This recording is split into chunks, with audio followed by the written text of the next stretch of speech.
Hola, les habla Yedith Betsabe.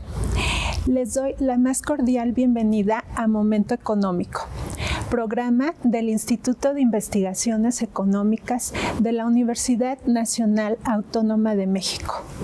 Hoy abordaremos la temática de la COVID-19 y las vacunas en México.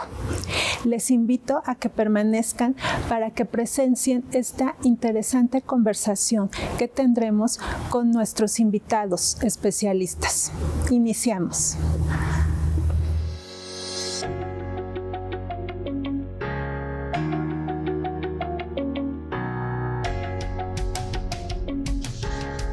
Doctora Yolanda López Vidal. La doctora Yolanda López Vidal es doctora en Ciencias Médicas por la Universidad de Gotemburgo en Suecia. En la actualidad es coordinadora del programa de diagnóstico SARS-CoV-2 para la comunidad de la UNAM y es profesora titular C de tiempo completo y miembro del Sistema Nacional de Investigadores Nivel 3 del CONACYT. También es jefa y fundadora del programa de Inmunología Molecular Microbiana en el Departamento de Microbiología y Parasitología de la Facultad de Medicina. En 2019 fue galardonada con el reconocimiento Sor Juana Inés de la Cruz por su trayectoria en investigación y docencia. Asimismo, ganó el primer lugar en la categoría de investigación básica en el Congreso de la Academia Nación México, otorgado por la Academia Nacional de Medicina. Su actividad científica ha sido reconocida con el Premio Ciudad Capital Eberto Castillo Martínez por su amplia trayectoria nacional e internacional en el área de enfermedades infecciosas y el Premio Nacional de Investigación de la Fundación GlaxoSmithKline por un estudio realizado en el área clínica sobre tuberculosis. La doctora López Vidal se especializa en microbiología clínica e inmunología de enfermedades gastrointestinales. Se ha dedicado más de 30 años al estudio de las enfermedades infecciosas y el microbioma humano. Dr. Samuel Ponce de León Rosales, médico cirujano por la UNAM, residencia en Medicina Interna y en Enfermedades Infecciosas en el Instituto Nacional de Ciencias Médicas y Nutrición Salvador Subirán, maestría en Ciencias en Epidemiología Hospitalaria y Calidad de la Atención Médica por la Universidad de Virginia, nivel 3 del Sistema Nacional de Investigadores. Actualmente es profesor titular de Medicina en la Facultad de Medicina de la UNAM. Jefe de Laboratorio de Microbioma, coordinador del Programa Universitario de Investigación en Salud. Es también coordinador de la Red del Plan Universitario de Control de la Resistencia Antimicrobiana, PUCRA, del Seminario Permanente de Bioética y coordinador de la Comisión de Respuesta a la Epidemia COVID-19 de la UNAM. Fue adscrito en Infectología y en Medicina Interna en el Instituto Nacional de Nutrición por más de 30 años. Fue el primer coordinador de infecciones nosocomiales en los Institutos Nacionales de Salud. En el Instituto Nacional de Ciencias Médicas y Nutrición Salvador Subirán, creó el área de control de infecciones y calidad de la atención. Estableció la primera unidad de vacunación de adultos y las clínicas de VIH-Sida y de medicina del viajero. Ha realizado investigación clínica en prevención y control de infecciones, calidad de la atención médica, brotes epidémicos y enfermedades infecciosas y emergentes en general. En el año 2000 recibió el Premio Gerardo Varela por el Consejo de Salubridad General, Secretaría de Salud, y en este año 2022 recibió la condecoración Eduardo Lisiaga de Ciencias Médicas y Administración Sanitario Asistencial por el Consejo de Salubridad General, Secretaría de Salud. Doctora Yedith Betsabe Guillén Fernández. Doctora en Política Social por la Universidad de Bristol en Inglaterra. En esta misma universidad realizó un programa de Master of Philosophy enfocado en métodos de investigación. También cuenta con una maestría en Demografía por el Colegio de México Realizó su postdoctorado en el PUET-UNAM en la temática de pobreza infantil y privación en salud, y cuenta con un diplomado en Derechos Humanos y su medición a través de indicadores por el PUT-UNAM. Es investigadora en el Instituto de Investigaciones Económicas. Ha impartido cursos en los programas de maestría en el Instituto de Investigaciones Económicas y en el Instituto de Geografía de la UNAM, así como cátedras en instituciones internacionales como en la Universidad de Princeton, en la Universidad de Bristol, en la Universidad Nacional de Seúl, entre otras. Es miembro del Sistema Nacional de Investigadores del CONACYT, nivel 1. Llevó a cabo investigaciones en materia de medición de pobreza multidimensional y acceso efectivo a los derechos, en particular el derecho de la salud, como directora de normas y metodologías de pobreza de Coneval. Actualmente dirige el proyecto Factores de la Pobreza y Determinantes Socioeconómicos de la Salud, ganadora de 2 premios Padre de la Patria otorgados por la Universidad Michoacana de San Nicolás de Hidalgo como reconocimiento a su licenciatura en Economía. Líneas de investigación: Economía de la Salud, Pobreza Multidimensional, Bienestar, Salud.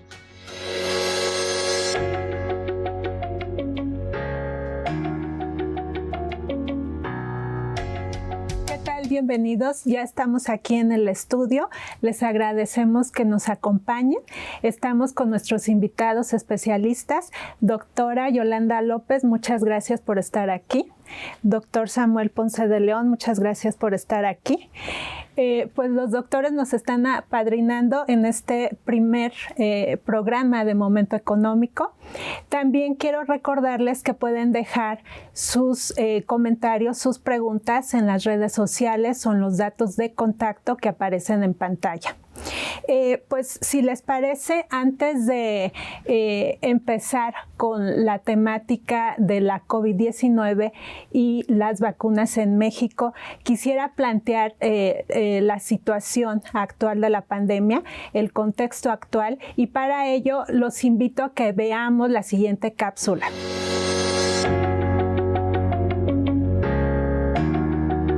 El número de casos positivos estimados en su punto más alto, dados por semana, se presenció en la cuarta ola, en más de 400,000. Mientras que la quinta ola presentó ligeramente más de 200,000 casos en una semana, en su punto más alto. La segunda ola por COVID-19 en México tuvo el punto más alto semanal con respecto al número de defunciones confirmadas, alrededor de 10,000. Mientras que la quinta ola muestra el número de defunciones semanales más bajo. A propósito de la gráfica que hemos visualizado, vemos un descenso sostenido de lo que son las defunciones, pero sin embargo vemos en esta cuarta y quinta ola un número más alto de casos confirmados con respecto a 2020, que fue donde inició la pandemia, según estos datos oficiales del Sistema Epidemiológico Nacional. Doctores, quiero preguntarles cuál es la razón de que en las primeras olas del 2020, la primera, segunda ola, tuvimos mucho mayor número de casos en defunciones y un menor número de casos en contagios, no así para el contexto actual. ¿Cuál es su apreciación? Doctor Samuel, por favor. Bien, muchas gracias. Realmente me da mucho gusto estar aquí con ustedes, Betsy. La evolución de la epidemia es extraordinariamente interesante y ciertamente más compleja de lo que pudimos haber supuesto en un principio. La construcción de las curvas es a partir de la información que se tiene de pruebas realizadas y de muertes informadas o detectadas. Lo que vemos en la evolución ya retrospectivamente de la epidemia es efectivamente la ocurrencia hasta ahora de 5 olas en donde intervienen muchos factores para la magnitud de cada una de las características en ese momento. Por un lado, disponibilidad de pruebas. Por otro lado, número real de infecciones. Por otro lado, claramente la mortalidad. Por otro lado, las variantes que estaban predominando en ese momento.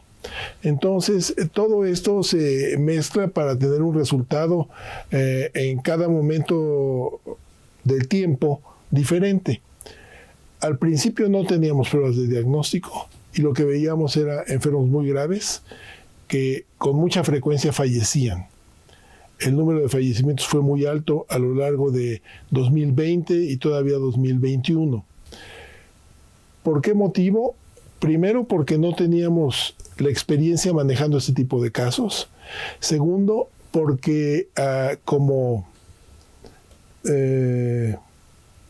nuestra especie no tenía tampoco ninguna experiencia enfrentando a un virus con estas características.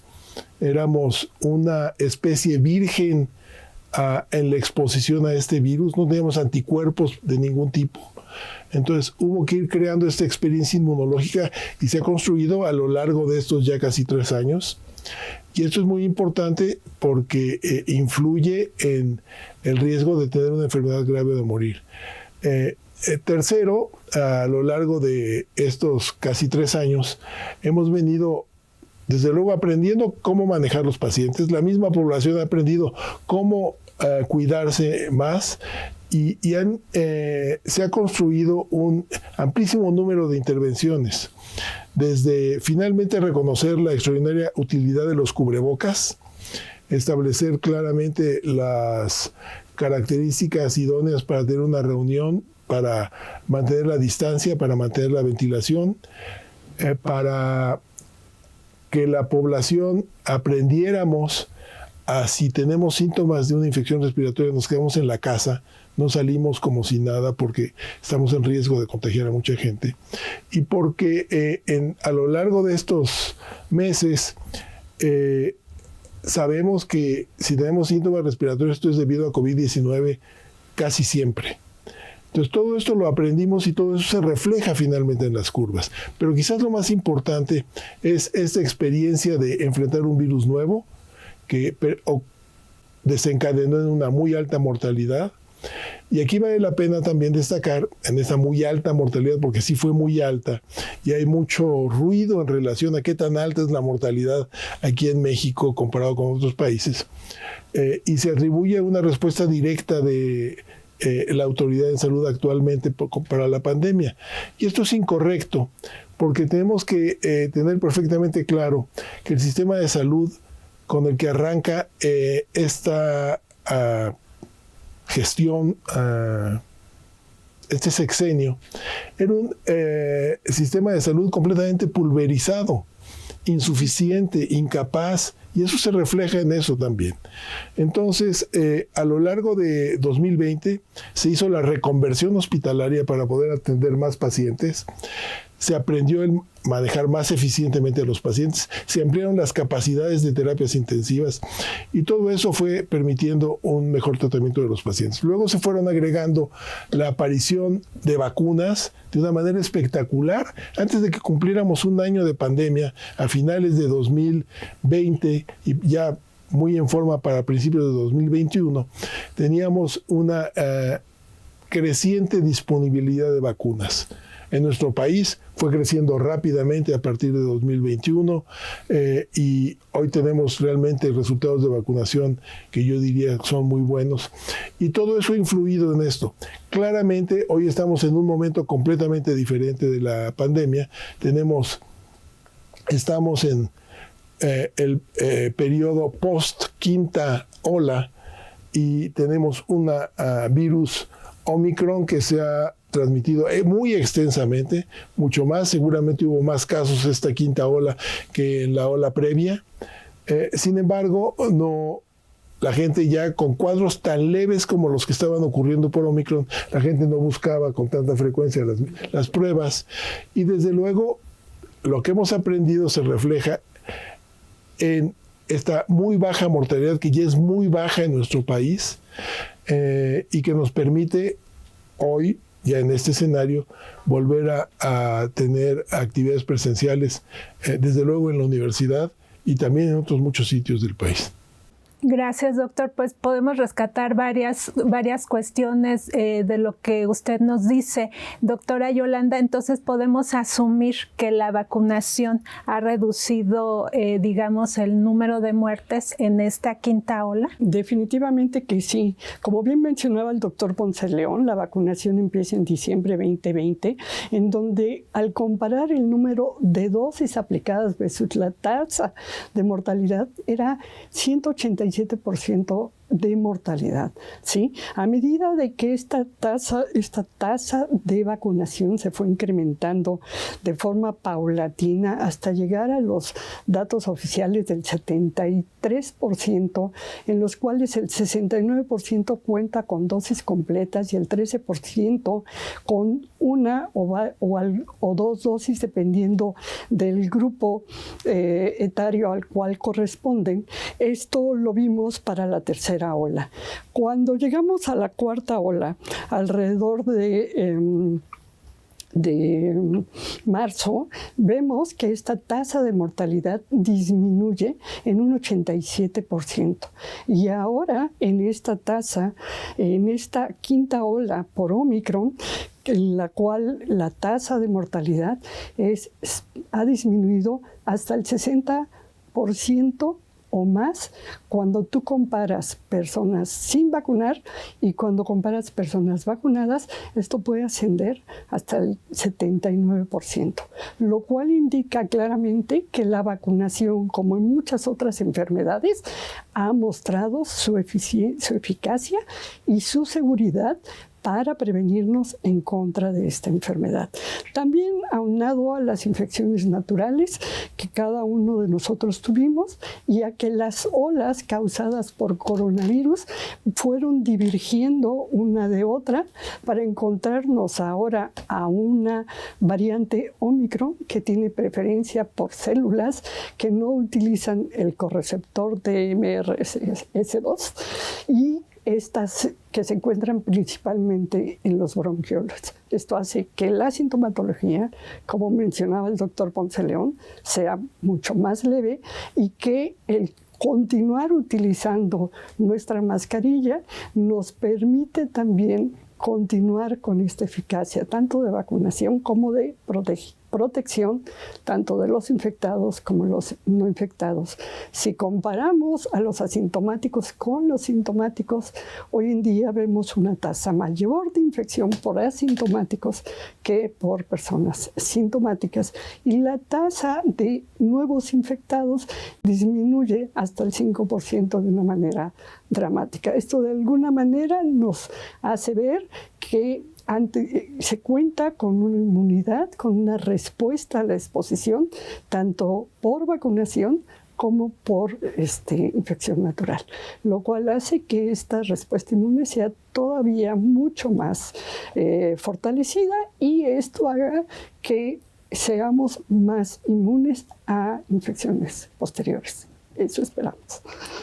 Pues entonces la vacunación toma un rol trascendental, no solo en México, sino en todos los países. Quiero preguntarles sobre las pruebas, porque las pruebas son, digamos, escasas, sobre todo en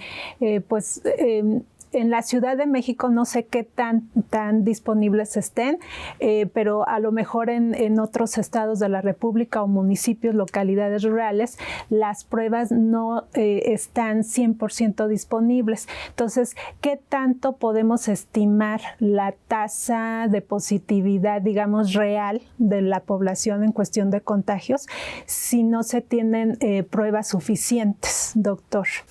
Bueno, primero debo señalar que personalmente creo que el valor de las pruebas, siendo muy importante, está exagerado actualmente en los comentarios habituales. Siempre se ha reiterado que de una manera incluso hasta un tanto histérica, que no había pruebas suficientes. Y todo depende de qué es lo que quiere uno interpretar a través de las pruebas. No podemos muestrear a todos los casos en el país, y además no queremos hacerlo. Entonces vamos a tratar de muestrear a la mayor parte de la gente que solicite una prueba, y sí hubo un déficit importante de pruebas a lo largo de los primeros, pues fácilmente 18 meses en nuestro país de la pandemia, que fue algo que después se resolvió y nos permitió tener una mejor imagen de cómo venía ocurriendo la frecuencia de infecciones. Pero siempre las pruebas son una aproximación de la realidad nada más. Entonces, dependiendo del número de pruebas, nos vamos dando cuenta de cómo va evolucionando la epidemia. Y quizás un dato que es particularmente importante y que se puede construir con un número relativamente menor de pruebas es la frecuencia de positividad de estas pruebas, de lo que seguramente la doctora López Vidal nos puede hacer algún comentario. Pero con esto nos referimos a que si yo hago 1000 pruebas y me mantengo haciendo 1000 pruebas, de esas 1000 pruebas de la gente que viene, si la transmisión no es muy intensa, el 10% van a ser positivas. Pero si la transmisión es muy intensa, vamos a tener el 80% de estas pruebas positivas. Entonces, incluso con un número relativamente menor de pruebas, podemos darnos cuenta de la intensidad de la transmisión. De alguna manera, en algún momento de la epidemia, los comentarios enfatizaban de parecía que las pruebas significaban resolver el problema. Y no lo era. Realmente nos sirven como un método diagnóstico. En medicina los utilizamos para muchos fines, básicamente para tratar de corroborar o descartar algunas ideas, y es lo mismo que está ocurriendo o ha ocurrido con la pandemia. Nos hubiera gustado sí tener muchas más pruebas. La dificultad en un principio era evidente. Esto captaron todas las pruebas algunos países, Europa Occidental y Canadá, Estados Unidos, fundamentalmente Israel, etcétera, no había pruebas disponibles. Se fue construyendo esta capacidad, se fue resolviendo el problema y nos hubiera gustado tener muchas más. Las que tenemos, yo pienso que nos permitieron vigilar correctamente la evolución de la pandemia. Gracias, doctor. Entonces, doctora, ¿puede ahondar más sobre esta frecuencia relativa de positividad que comenta el doctor? Sí. El número de pruebas definitivamente va a subestimar el número de casos reales, siendo que si bien se puede medir la frecuencia de transmisibilidad a través de la positividad, estas pruebas inicialmente estaban muy restringidas a solo dos aspectos, que era o medir anticuerpos o hacer pruebas moleculares de alta especialización. Posteriormente, unos 6 meses después, vino el advenimiento de las pruebas rápidas. Y esas pruebas rápidas hay de muy buena calidad que permiten realmente sumarse a estos esfuerzos de mayor presupuesto para poder tener esta vigilancia y complementar la información. No necesariamente las pruebas rápidas son motivo de reporte, y entonces también nos enfrentamos a un subreporte de individuos positivos durante la pandemia, ¿no? Y fuimos también identificando diferentes grupos etarios de susceptibilidad a la infección por coronavirus. Y esto fue de la mano con los aspectos clínicos, como bien mencionaba el doctor Ponce de León, en donde se identifican de una manera certera cuáles son las poblaciones en riesgo que serán relevantes para decisiones futuras en los esquemas de vacunación. Entonces, las pruebas de vacunación se centraban en los sitios en donde la densidad poblacional es mayor, porque para entonces empezábamos a tener conocimiento de la transmisibilidad de este virus. Al principio pensábamos que esta transmisibilidad era por influenza a través de objetos y de darnos la mano o de toser al medio ambiente, y posteriormente se fue acumulando información para mostrar que era la atmósfera, que era el aire, el principal conductor de estas partículas virales. Y entonces ahí aprendimos, como hemos aprendido a lo largo de la medicina, a mantener condiciones de asepsia del aire que respirábamos, a no congregarnos en lugares cerrados y permitir la ventilación continua para evitar evitar que esas partículas de cualquier persona que estuviese infectada pudiera realmente infectar a otros. Entonces las pruebas pues, fueron las que se lograron tener con base al presupuesto de salud que se tenía y que se tiene, y que se dejaron de atender otras prioridades nacionales de salud por esta pandemia que nos rebasó, por todos los sentidos, porque el presupuesto de un país para asegurar la vacunación de una población al 40% con mucha frecuencia sobrepasa el presupuesto otorgado al sector salud. Y entonces en países bajos y en vías de desarrollo, pues tenían esta disyuntiva para tomar en cuenta, tomar en consideración para las mejores decisiones. Y usted en la clínica de diagnóstico de la COVID en la UNAM, con los casos que le han llegado en las diferentes olas, digamos, desde el 2020 hasta la actualidad, ¿puede inferir si va a haber o va a existir otra ola, si vamos a presenciar otra ola o es cíclico? No, definitivamente que sí. Tenemos un cuestionario que nos permite filtrar rápidamente a los individuos a los cuales hay que someterlos a prueba, ¿sí? Y esta filtración, esta selección de este grupo de pacientes que se hacen estas pruebas, inmediatamente te va indicando la positividad diaria, de tal forma que cuando inicia una ola, la detectas rápidamente por pruebas rápidas o por pruebas moleculares. Tenemos todo un set de pruebas que podemos afortunadamente aplicar, y más los factores de riesgo, y vamos identificando no solamente la positividad de la prueba, sino de la población blanco que va siendo susceptible a la infección por coronavirus, ¿no? Primero, sí, si quieres complementar, yo creo que... Sí, bueno, es importante. La pregunta es muy interesante porque anticipar qué es lo que va a ocurrir es bastante complejo.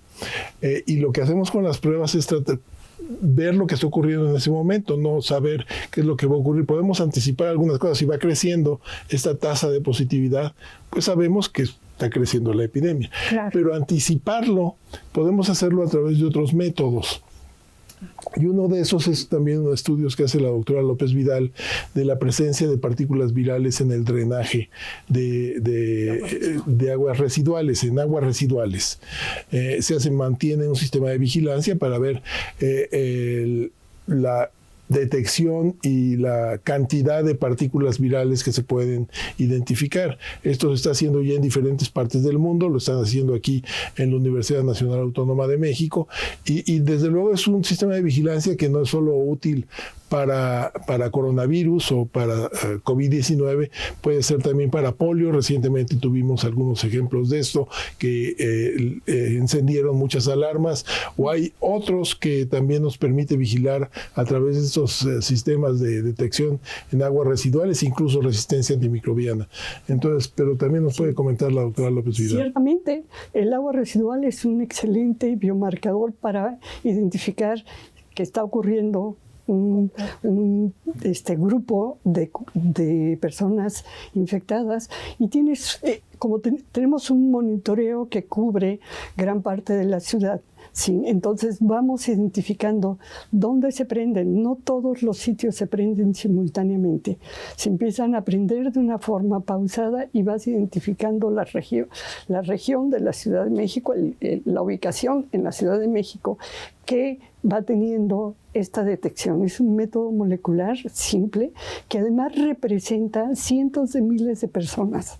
Entonces, esta vigilancia, gracias por recordármelo, es muy importante porque prende la alerta de que algo está sucediendo nuevamente en la Ciudad de México. Y entonces no solamente identificas la positividad, sino el número de virus que en ella se contiene, que tú como experta economista sabes que lo puedes trasladar al número de habitantes, de regiones, de personas, claro, en las cuales toda esta agua residual se conjunta y se hace una tasa poblacional de las personas infectadas dependiendo del sitio que vas detectando.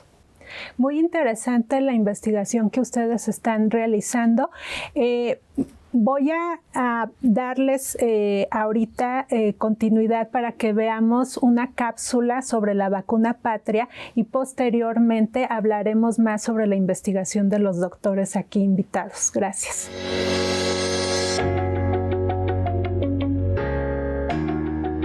El proyecto vacunal Patria es desarrollado por el laboratorio Abimex, con el financiamiento y coordinación del CONACYT, para el cual participan varios científicos nacionales e internacionales, con el propósito de que México genere una vacuna propia.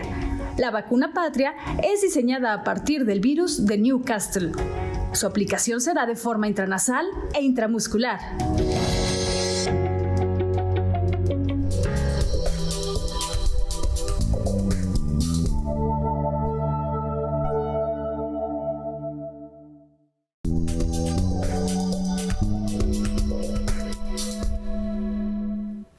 Gracias por acompañarnos. Regresamos de la pausa y continuamos hablando con la investigación que están haciendo la doctora Yolanda López y el doctor Samuel Ponce de León. Doctores, ustedes tienen una investigación conjunta junto con otros investigadores de distintas instituciones. Entiendo que es un estudio experimental de fase 1 sobre la vacuna Patria. Quisiera que abordaran más sobre este tema y nos dijeran cuál es la tecnología que está utilizando esta vacuna. Doctor Samuel, por favor. Gracias. Bueno, este es un proyecto muy interesante y es el ejemplo de cómo una situación excepcional, como es la presentación de esta pandemia, nos obliga a tratar de buscar respuestas. Para los países es muy importante contar con un desarrollo tecnológico y una capacidad de producción de vacunas en su territorio, porque depender de otras circunstancias es un riesgo para la seguridad nacional.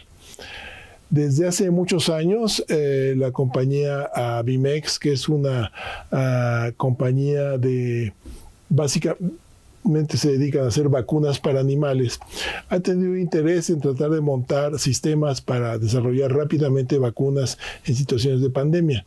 Lo hicieron cuando tuvimos la pandemia de H1N1, influenza, y de manera muy interesante, a principios de 2020, cuando estábamos viendo cómo se configuraba en los primeros momentos de la pandemia, nos reunimos con los directivos de Abimex, el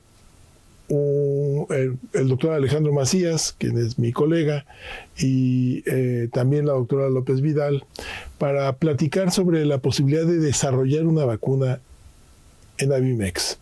Ellos tienen una amplísima experiencia haciendo vacunas y haciendo vacunas con el virus de Newcastle, que es un virus que se presta para hacer las modificaciones moleculares que se requieren para poder exponer los antígenos en el cuerpo. Y de esta manera que la idea es una idea que se originó aquí en México, una idea que se construyó a base de muchísimos esfuerzos, en donde la presentación del modelo era muy sólida y rápidamente convenció a las autoridades que podían financiar un desarrollo de este tipo para otorgar presupuesto para poder hacer todo lo que se ha venido construyendo a lo largo de estos ya pues más de 2 años, en donde hemos avanzado para desarrollar, desde luego, todos los estudios de investigación requeridos para tener pruebas preclínicas, estudios en animales, estudios de laboratorio básicos, pero nuevamente montados en la experiencia que ya tenía la compañía, manejando virus de Newcastle y desarrollando vacunas para coronavirus incluso, porque coronavirus es un problema en veterinaria bien conocido. Entonces, existía esa experiencia, a partir de ahí desarrollamos el protocolo, el tipo de vacuna, hicimos la fase 1, que ya está básicamente terminada, la fase 1. Las fases que se requieren para el desarrollo de una vacuna son diversas, pero las 3 iniciales son muy, muy importantes. Esta fase 1 nos permite garantizar la seguridad del producto, del biológico que se construye. Entonces, si es seguro y si hay indicios de una buena respuesta, se procede a hacer lo demás.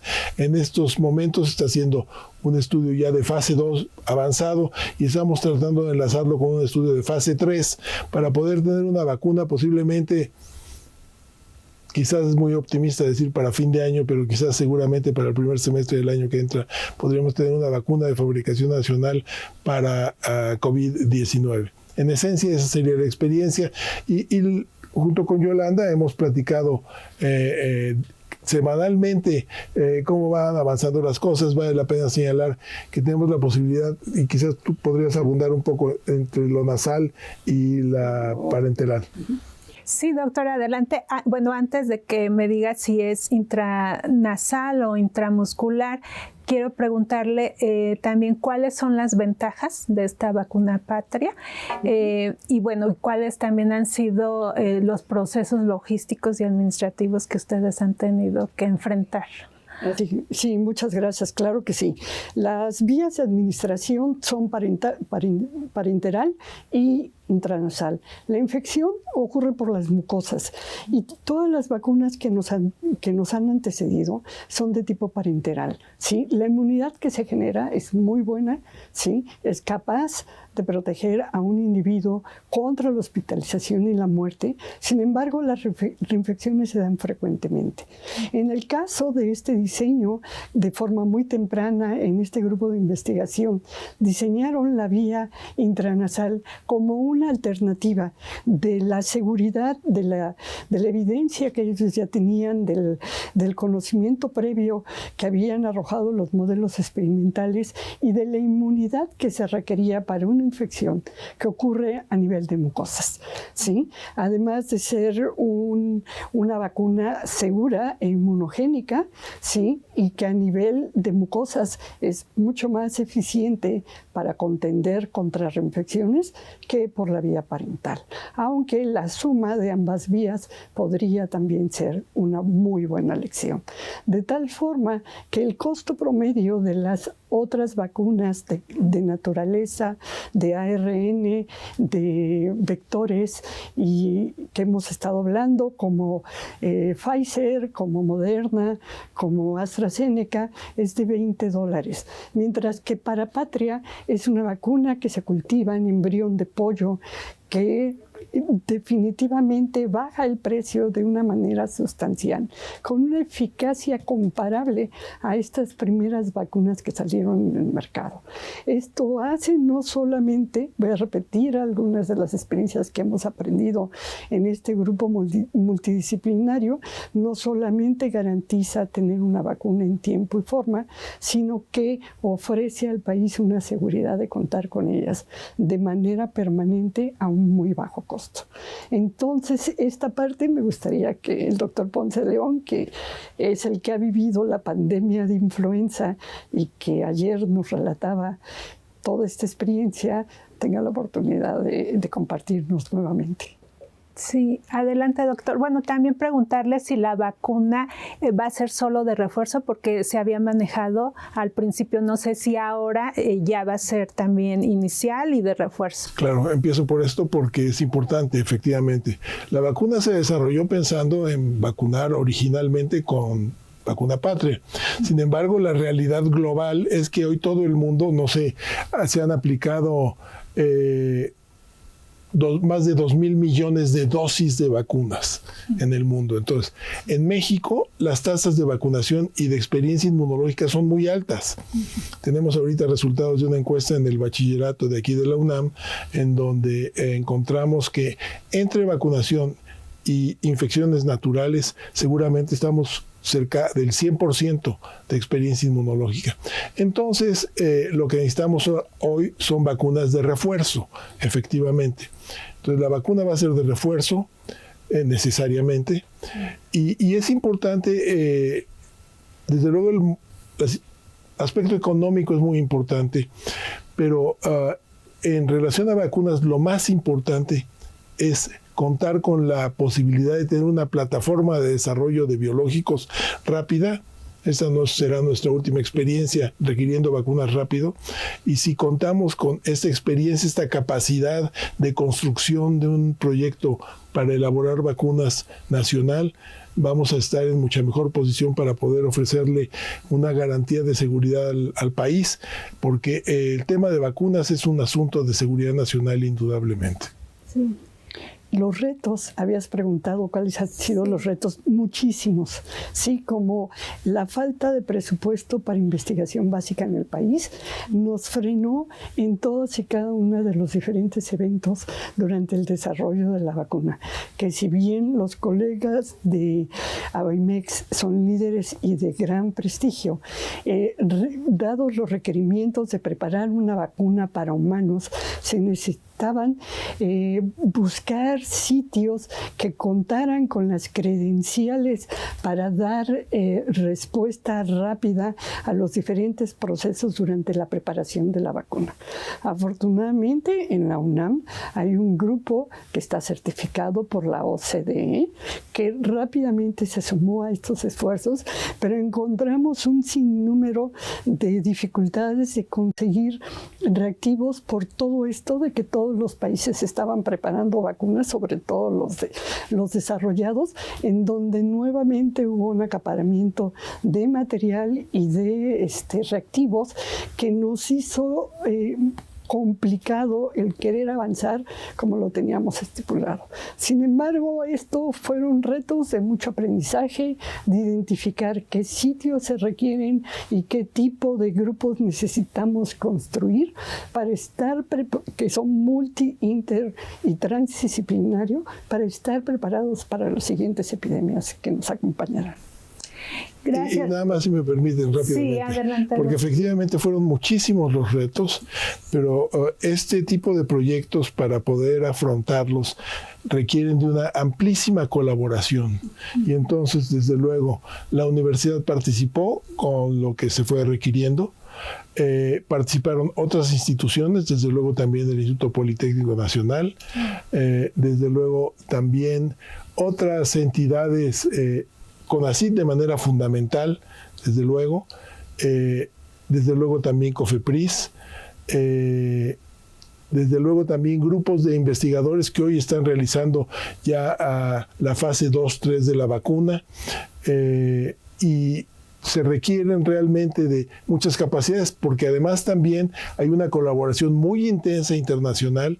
Se ha trabajado desde el principio, porque de hecho Abimex trabaja con este grupo de investigación de Nueva York que está en Mount Sinai desde hace mucho tiempo, y ellos tienen un grupo muy sólido de investigadores en vacunas, y a lo largo de todo este proceso hemos colaborado intensamente con ellos. Entonces es una colaboración internacional y también nacional muy amplia. Muy bien, doctores. Yo entiendo entonces que en términos del impacto económico y social sería mejor estar invirtiendo en investigación científica para desarrollar vacunas. ¿Cuál es el costo, digamos, de una vacuna per cápita, digamos, al costo per cápita de hospitalización? En este caso, si tienen algunos datos, y qué ventajas tendría el país justamente para empezar a hacer investigación pues más profundo, y también para hacer frente a otras pandemias, ¿no? Bueno, indudablemente las ventajas de la vacunación son enormes. Primero, evita, en algunos casos, voy a hablar en general, no en particular de COVID, porque en general puede evitar la infección, puede evitar en consecuencia la enfermedad y todas las complicaciones que de aquí se derivan. En el caso de COVID, no evitan la infección las vacunas, por características particulares del virus y de nuestras capacidades para desarrollar las vacunas. Quizás las vacunas intranasales puedan dar una solución en relación a esto, pero el hecho es que hasta ahorita no lo tenemos así. Y la importancia entonces es realmente económica, es muy importante. El costo de desarrollar una vacuna ya finalmente todo depende del volumen de vacunas que fabriques. Entonces, si fabricas 1,000 millones de dosis de vacunas, tus costos se vienen para abajo. Si fabricas 100 millones, es una historia un poco diferente, pero siempre es mucho menor a tener que atender enfermos graves, enfermos que demandan atención hospitalaria prolongada, con servicios muy sofisticados de apoyo y que después de 2, 3, 4 semanas de hospitalización pueden terminar falleciendo. Y además, consideremos que en el caso de COVID todavía tendremos que aprenderlo a lo largo de los próximos años. Las consecuencias de COVID no se terminan una vez que se acaba la infección, porque tenemos lo que se conoce hoy también cada vez con mayor precisión, que es el síndrome post-COVID o el COVID largo o las complicaciones del COVID que se están actualmente tratando de conocer cuál es la magnitud de esto, pero puede ser al menos del 10% de la población que tuvo COVID y que puede ser desde asintomáticos hasta enfermos graves, los que desarrollen una multitud de síntomas que van a tener un impacto muy importante para el sistema de salud. Entonces, realmente no requerimos de un análisis económico sofisticado para saber que las vacunas son una herramienta extraordinariamente importante para la seguridad, para la salud y para el beneficio económico de los países. Claro. ¿Existen acuerdos de confidencialidad, doctora, entre, digamos, los oligopolios farmacéuticos que han desarrollado este tipo de vacunas, sobre todo de ARN, y después la distribución que hacen tanto para países desarrollados como para países pobres o países en desarrollo?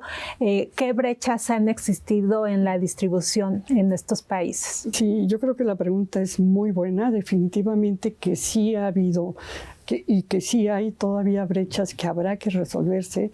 Hay grandes debates acerca del monopolio de las mismas en relación a las patentes que están respaldadas detrás de ellas, en las cuales el ingreso cuantioso que han tenido Pfizer, sobre todo Pfizer, menos AstraZeneca, Moderna, menos AstraZeneca, en donde sí hubo esta posibilidad, en donde rápidamente Latinoamérica se coordina con los productores de AstraZeneca, y es Argentina y México los que logran acuerdos importantes que permiten dar un respiro para la vacunación a nivel Latinoamérica, en donde estos dos países de forma muy comprometida y exitosa logran envasar y distribuir las vacunas que se administraron, que no son menos, cerca de millones. Y regresando un poco a las patentes, a la confidencialidad, es algo que se sigue negociando, no es fácil, es un escenario que representa miles de millones de dólares, los cuales no están en la obligación, si lo puedo decir de esa manera, de frenar su viabilidad en cuanto a los 20 años que le da el otorgamiento de una patente que fue aceleradamente aprobada por la FDA por los motivos de la pandemia que esta nos acompañaba, y que posteriormente podría haber negociaciones de este tipo, pero que hoy en día todavía esto no ocurre, ¿no? Sí, confidencialidad, patentes, contratos, son historias, cada una de estas muy complejas. Un poco entiendo la pregunta que va en términos de decir por qué son confidenciales algunos de los contratos que hacen los países con las compañías. Y el motivo es porque con cada país se hace una negociación diferente. El primer país que compró vacuna de Pfizer para vacunar a casi el 100% de su población fue Israel. Pagó un precio a Pfizer 3 veces más caro que cualquier otro país. Ahí estaba pagando la oportunidad de vacunar rapidísimo a su población. Fueron los primeros que recibieron. Y eso les costó. Estados Unidos también tuvo la ventaja de que invirtieron miles de millones de dólares por adelantado, antes de tener vacunas, para decir, aquí están a fondo perdido, para fines prácticos casi, estos miles de millones de dólares para que desarrolles lo que puedas desarrollar. Tuvieron la fortuna de que fueron éxitos rotundos. Pfizer, Moderna con las vacunas de RNA mensajero, incluso AstraZeneca, que es una historia también muy interesante que vale la pena puntualizar, porque AstraZeneca decidió desde un momento facilitar a muchos países fabricantes de vacunas sus procesos de construcción de la vacuna. Y el caso de Latinoamérica, que ya hacía referencia a la doctora López Vidal, es muy interesante porque ahí hubo una colaboración entre, entiendo, la Fundación Slim, desde luego el gobierno federal, el gobierno de Argentina con una compañía productora de vacunas local y también el gobierno mexicano en las mismas características que permitieron fabricar la vacuna de AstraZeneca, que es una vacuna muy efectiva, una parte hacerla en Argentina, otra parte hacerla en México y tener una amplia distribución en América Latina de vacuna de AstraZeneca. Entonces, bueno, así el ejemplo además de Israel, porque es importante, si un país le vende vacunas, vamos a poner el ejemplo, a México, tiene un contrato de compra-venta con un precio determinado, que puede ser en función del número de dosis que se van a comprar, en función del tiempo que se requiere, etcétera, un precio determinado. Si ellos publican ese precio, se amarran con otros países. Ya no pueden negociar con otros países. Entonces, si ellos van a Ecuador, a lo mejor le sale a Ecuador la vacuna un poco más barata que a México, pero es una economía también más débil. Entonces hay una racionalidad muy interesante en todo esto, y eso permite sobrellevarlo mejor cuando el país tiene capacidad de producir vacunas. Pues muchas gracias, doctores. Quiero pedirles sus conclusiones, sobre todo en términos, en estos términos que comentan ustedes, la importancia de invertir en investigación y de que México tenga una vacuna propia, justamente para hacer frente, digamos, a otras pandemias que se puedan presentar. Sí, sin duda, esta experiencia es única. Es la primera vez que se hace en México este tipo de diseño de vacuna y de avance en la investigación, demostrando plataformas seguras para la producción de vacuna que permanecerán por un tiempo, ojalá muy largo, en nuestro país, que nos permitirá atender las pandemias futuras con mucha más prontitud, ¿no? Este es un primer aprendizaje. El segundo aprendizaje es el trabajo de conjunto, que si bien lo hacíamos, ahora es mucho más abierto, amplio, en el cual las propuestas y el impulso de todos ellos es también muy importante. A nivel nacional, la concientización de nuestras autoridades en saber tomar decisiones y escuchar a los expertos para tomar las decisiones correctas en pos de una necesidad que en este caso fue global y que incluía a México, ¿sí? Y finalmente el aprendizaje a nivel comunitario, en el cual se aprendió la comunicación a los diferentes niveles para hacer de esta pandemia, manejarla en el mejor escenario.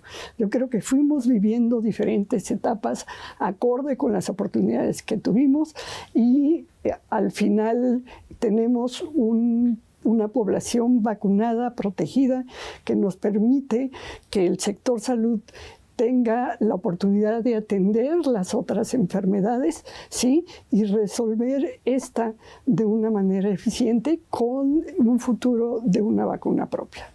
Gracias, doctora, por su presencia. Doctor Samuel, nos queda muy poco tiempo, no sé si pueda concluir. Claro, con mucho gusto.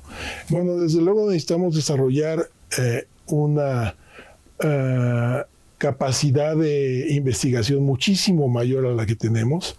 Necesitamos ampliar nuestro trabajo en virología de manera muy importante. Y cuando hablamos de investigación, no solo hablamos de investigación básica, que es fundamental, hablamos también de investigación epidemiológica, hablamos también de desarrollo tecnológico, y eso requiere muchísimas vinculaciones y mucho dinero. hay que poner dinero en esto para poder desarrollarlo. Es importante tener una vacuna como Patria, muy importante. Es más importante tener la plataforma de producción de estas vacunas, mantenerla, desarrollarla, ampliarla, estimularla.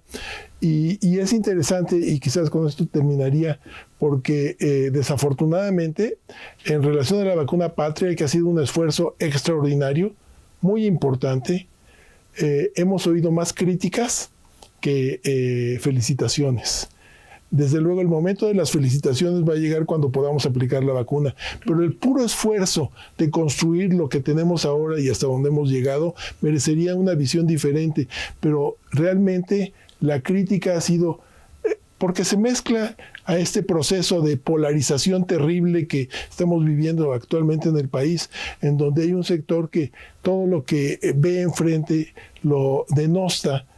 Y es el caso también de la vacuna, porque la gran mayoría de los comentaristas, incluso comentaristas especializados en biomedicina, lo que hacen es básicamente denostar los desarrollos de la vacuna, que si no es nacional, que si participaron los de Nueva York, que si porque una serie de comentarios ciertamente banales que no aprecian con justicia el desarrollo que se está haciendo. Pues muchas gracias por su presencia. De hecho, sí, nos quedamos con, digamos, esta conclusión que hay que impulsar la investigación científica. Les agradecemos a todos que nos han visto. Por favor, dejen sus comentarios, sus dudas, cualquier pregunta que tengan para los doctores aquí en las redes sociales y en los datos de contacto que aparecen en la pantalla. Nos vemos en la próxima emisión. Hasta luego.